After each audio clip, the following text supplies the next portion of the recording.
Hi, magandang araw po.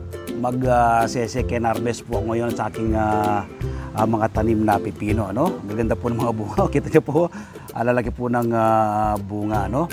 Itong ating mga tanim na pipino ay nakatanim lang po sa mga timba. No?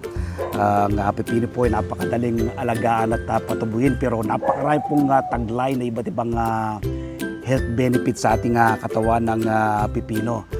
Tingnan po natin, no? Bukod po sa ready to harvest na full pack pa rin po yung kanyang maliliit na bunga. Tingnan po natin. So ito po, no, nakatanim lang po sa mga timba, no? Timba. Tapos tingnan niyo po yung mga bunga, oh. Yung pong bunga, oh, laki, oh. Yan. So harvestin ko po maya-maya yan, no? Harvestin po natin yan. Tapos dito, meron ako mga tinakpan pa rito ng ano, yan, no? Ayan po yung mga bunga, oh. Yan, tapos dahil pong flower pang maliit yun, dahil pong bunga, oh. Bandang taas, oh. Dito sa kabilang side, dito. Yan. Lahat po ng nilagyan ko ng supot na ito, no. Yan, mga maliit pong bunga yan, yan po. Yan, dahil pong bunga, pulpak. Nakatarin lang po yan sa mga bote ng mineral water. So ito, pwede ko na rin harvestin to. Ayan, harvestin ko na rin yan. Yan. Ito. Sipag magbunga, no? So, second harvest na po natin to. Ayan, mga bunga pa, oh. Ito. Ayan. Punta natin sa kabila. Ayan, oh. Grabe, natin na yung bunga po niya, oh. Ayan, oh. Ayan. Ito sa kabilang side. Naku, tingnan niyo po yung mga flower niya. Napakarami. Full pack po yung flower, oh. Ito, yan. Grabe na yung bunga, oh. Tayo nating pipino. Ito, sunod-sunod din ang bunga nito, oh. Yan, oh, yan. As ito, sa kabila. Yun. Ito sa taas. Dahil ang bunga, oh. Dalawa rito, kasunod. Tatlo pala. Yan. Ang pipino po ay itinatanim, pwede nyo po munang ipunla, pwede namang direct planting, ano? Marami naman po kayong seeds na pwedeng mabili, ano pong variety ang gusto nyo itanim, ano? Pwede po kayong bumili sa SM Supermarket, sa Ace Hardware. O kaya po sa Shopwise, meron din pong mga seeds ng pipino at iba pang green leafy vegetables, no?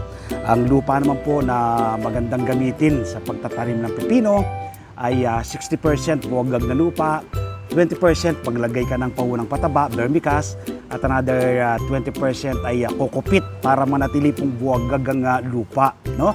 Pag manatili pong buwagag ang lupa, malaya po makagala yung kanyang mga ugat, makakuha po ng nutrients ayon sa kanyang pangangailangan. Pag nag-start na pong flowering na ganyan, no? Magdilig po kayo ng binabad na balat ng saging. Maganda po 'yan, ano? Foliar po kasi yun. Tapos mag-spray po kayo ng fermented fruit juice nang sa ganun lahat na pong i-flower, matutuloy lahat into bunga. So ganun lang po kasimple at kadali ang pagtatanim, pag-aalaga ng pipino. Isa po sa pipino ang aking paboritong gulay, ano? Gulay ba yung pipino o prutas? Hindi ko alam kung anong category ng pipino, eh. Alam mo, prutas din siya, no? Pero alam ko gulay ang category nito. I-correct niyo po ako kung alin po yung tama.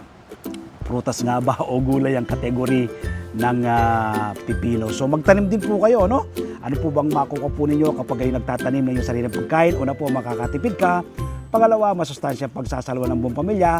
At pangatlo, makakatulong ka sa pagpreserba sa ating inang kalikasan. Ngayon, samahan nyo akong humarvest itong ating tanim na pipino. So ito muna yung aking harvestin. Ano? Ito, laki-laki po nito. So harvestin ko po ito. So gamit po itong cutter. Ating harvestin. Kakat lang po ng ganito, no? Yan. Yan po itong ating na-harvest na pipino. So ito po, no? Ang ganda po ng ating bunga ng ating pipino. Magtanim din po kayo. Happy farming. God bless.